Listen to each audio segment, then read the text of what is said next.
What's up, people? This is Franchise Play, and we got the Titanfall beta. This is the tutorial that starts you off so you can get acclimated to the, to the controls and all the different things that you can do. Now, if you guys have listened to my videos, you know I've said before, I'm not like the biggest first-person shooter fan, right? But there is an exception to almost every rule, and Titanfall off the chain, baby. Yes, it is, but see, you don't want to fall like that. So this is I mean, I had just actually put the game in, so I'm showing you like my first everything, right? So that's why you saw me fall a little bit, but this game is bananas, man. It's bananas, really it is. It's like it's at least two games in one. It's kind of like, it's got some Gears of War, it's got some Call of Duty, it's got some Mech Warrior, it's bananas. It's got some Killzone. It's bananas, man. I really, it's just crazy. I mean, first of all, for y'all who maybe didn't get an opportunity to see it, didn't get a chance to download the beta because the beta's gone now. If you kind of want to know, like, what, how does this game work? What is it? What's the big deal about Titanfall? I keep hearing everybody talking about Titanfall. What's the big deal? Well, the game combines first-person shooter, normal first-person shooter with the whole Mech Warrior type of a play where you're actually controlling a large robot, which we call mechs.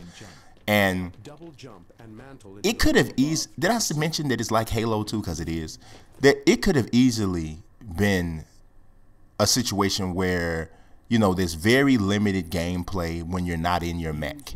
They could have easily made it that type of a game, and it would have been okay. The people that love, Mech Warrior or Mech, those style games would have probably dug it, But they didn't skimp on the aspect of the game that takes place when you're not in your mech. When you're not in your mech, you're a pilot. And the pilot is not just some regular dude, as you can tell. You can wall run, you can double jump, so you're a bad dude when you're a pilot in itself.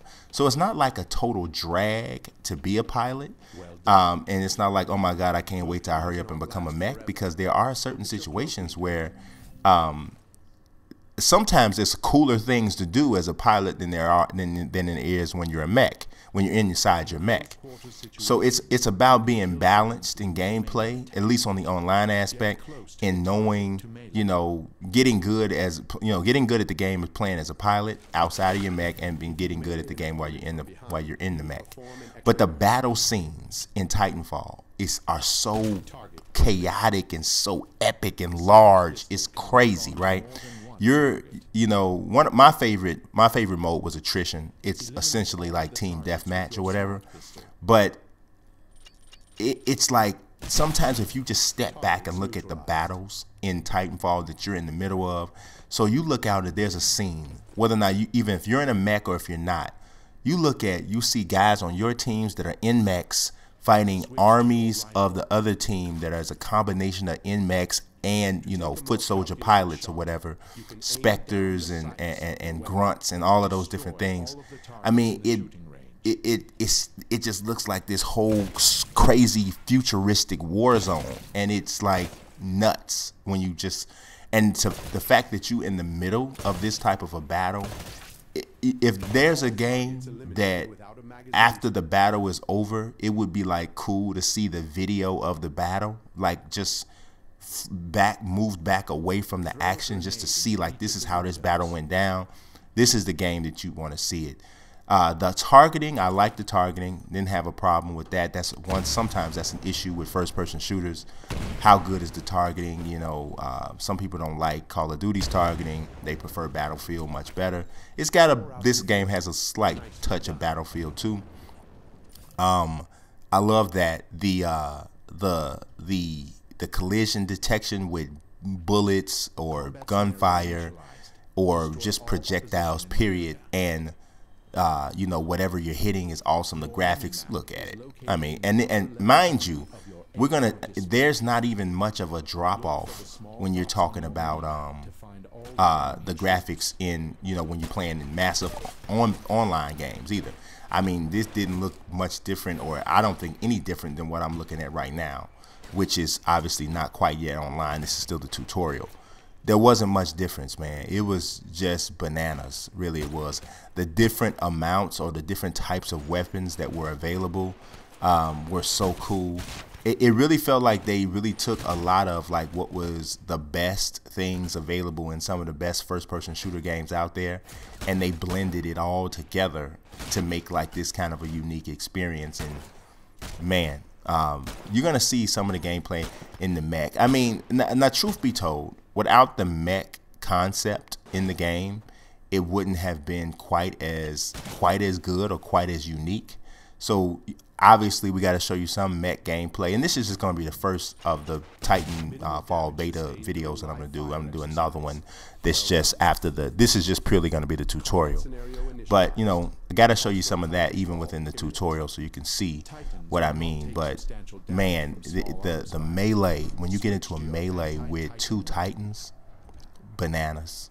If there's only one thing that I think maybe could have been a little bit better than the melee when you're like between pilots, it's good. It's not horrible, but I think it could have been a little bit better.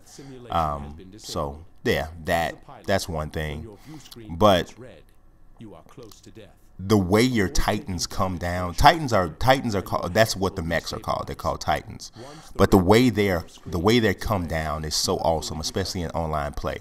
So you kind of have like a commander or whatever dispatch person who is telling you, you know, about how long it is before you have a Titan available. So it starts off, she'll say 2 minutes until Titanfall, and it's a constant countdown. And once that countdown is available at any time, you can call for a Titan to literally come falling out of the sky. You run, get inside the Titan, and now you're inside the mech, and you get an opportunity to use the mech as who you're controlling. There's some differences in the control aspect, which are appropriate, of course, because you're not running on foot as a man. You're running, you know, as a Titan. You see, there's a example of how the Titan comes down from the aircraft, and here's what happens when you go get in it. You just hold X, you jump right into the Titan, and now you're in there. And it's still the same type of first-person look, but man, it's awesome. Now you see the controls like on the outside, like you're actually looking through the cockpit. You don't really have that as much in the. I didn't see this as much in the online, in the actual online battles, but it's really not that big of a deal. One way or the other, you can still see ahead of you pretty easily.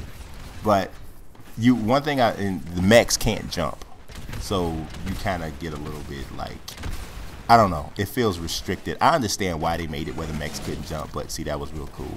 Punching a man with a big robot is always fun, because you just if you got a big robot and you punch a man, it's kind of fun. That's always kind of good. That's just like ended up being what I wanted to do. But yeah, I mean, you kind of get, it's kind of weird feeling like you can't jump with the mech, but I mean, like I said, it's understandable, but you can't. There's some other cool things that you can do when you're a mech as well as when you're just a pilot. When you're a mech, if you hit the left bumper button on the left bumper button, you can actually put up a force field where anything that's being shot at you, you can stop, and it pushes it back towards whoever shot it at you.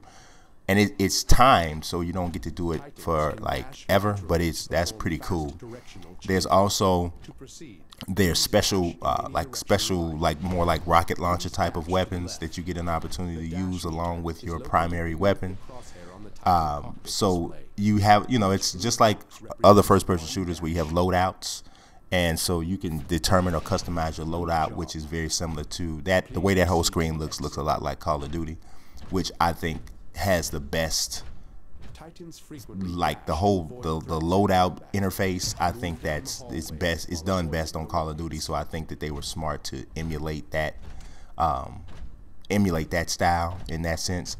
As far as when you're a pilot, the different weapon options that you have, when you hit the left bumper as a pilot, you get an opportunity to do something called cloaking, when you cloak, you basically make yourself partially invisible. You can still see the person's silhouette kind of running around, but in the midst of a battle, when everything's moving so fast, if somebody goes in the cloak, it's just enough of a camouflage to allow them to get in the position to take you out. So, or if you're a pilot and there's an enemy mech around or enemy Titan around, you see, here's the option. This is what I'm talking about with the force field. See the bullets being caught and going right back at the fella. But yeah, if there's a Titan around and you're trying to stay out of his sight, because if you're face to face with a Titan and you're in pilot form, you don't have really much of a chance. The only chance you have to deal with him is if you are using massive cover and trying to move around. You can actually, is another thing I would tell you about, but I'll tell you about that in a second. But so using cloaking can allow you to escape the Titan, get into a better position, you know, or whatever, get behind it or whatever you need to do and take off a couple shots. One of the best things to do is to try to engage a Titan when you have another friendly Titan with you, so you can actually kind of, you know, nickel and dime it while your Titan is actually taking off major damage on the enemy Titan. But yeah, that's just one strategy. One really super cool thing that you can do though as a pilot is you can jump on top of an enemy Titan, and basically you're attacking the pilot from the inside, from the outside, and the person that's controlling that Titan will actually kind of have to disembark to keep from having the Titan being, you know, taken control of by a pilot that's jumped on top of the head, the cockpit aspect of the Titan, which is really awesome little wrinkle that's kind of unique. When your Titan is like about to explode, you can eject from the Titan, and when you eject, it fires you like thousands of feet in the air, and you get an opportunity to like kind of control where you fall to a degree. You can use that as an opportunity to try to put yourself in better position. But what's cool about that is when it fires you right up in the air, the people that you're fighting can shoot you out of the sky while you're up in the air. So you're vulnerable while you're up there, but you can actually shoot too, but it's difficult to aim while you're up there. If you can get like a kill while you're in the air straight from an eject, that's going to be the kill you're going to want to record and put up on YouTube. But yeah, man, this game has some sick stuff. But when you're waiting for your commander or whatever to allow you to use a Titan, she's like, it's 2 minutes till Titanfall, a minute and a half till Titanfall, 60 seconds till Titanfall, and you just counting down. The cool thing I like though is when you die, or like say if you're waiting for Titanfall and you're in pilot form and you die, you still, when you come back and respawn, you still have that same amount of time to wait before you get another Titan. So I like that. You know, they don't have to you don't have to reset the clock. Sometimes it feels like the lady is like Tuesday for Titanfall. It just seems like it's gonna be a real long time, but you just stick it out, and you know what I'm saying. It ultimately comes. I mean, you know, like I said, there's not a lot of first-person shooters that really get me. You know, like I'm like, yeah, I'm gonna play that. I need to get that the day that drops or before. But this is for sure, absolutely, without a doubt, without a question, I got to have it as soon as possible. So I mean, this action is just bananas, man. It really is. It's crazy. And it's kind of, I heard somebody say, I was one of the guys on Machinima, he was like, it's hard to explain why this game is good. It's just fun. Actually, you know who it was? It was Pasta Padre. He tweeted that. It's hard to explain why this game is good, but it just is. And from a person who plays primarily sports games to say something like that, which Pasta Padre is the same way, that's really saying something. It's like the game is just fun. I don't even know exactly why. I mean, I think I pointed out some cool positives and stuff about it, but you got to play it just to see what I'm talking about. I mean, when you don't worry about gameplay and functionality and all of that, you don't even have to concern yourself with that. The only thing you concerning yourself with is you just trying to get better at the game. you know that the developers did a good job of making this game because you don't even think about it. It's kind of like when you go in a store and you get excellent customer service and you don't even think about the service because it was great. You don't even, you know, you got what you came for. You know what I mean? You don't have to even focus on it. That's what playing a really well-made game feels like. You know, I don't have to worry about a slow response, or I don't have to worry about silly glitches and stuff. And I'm sure there's going to be some down the road, but in the beta, I didn't see much to complain about. So we'll see. Y'all subscribe, follow, peace.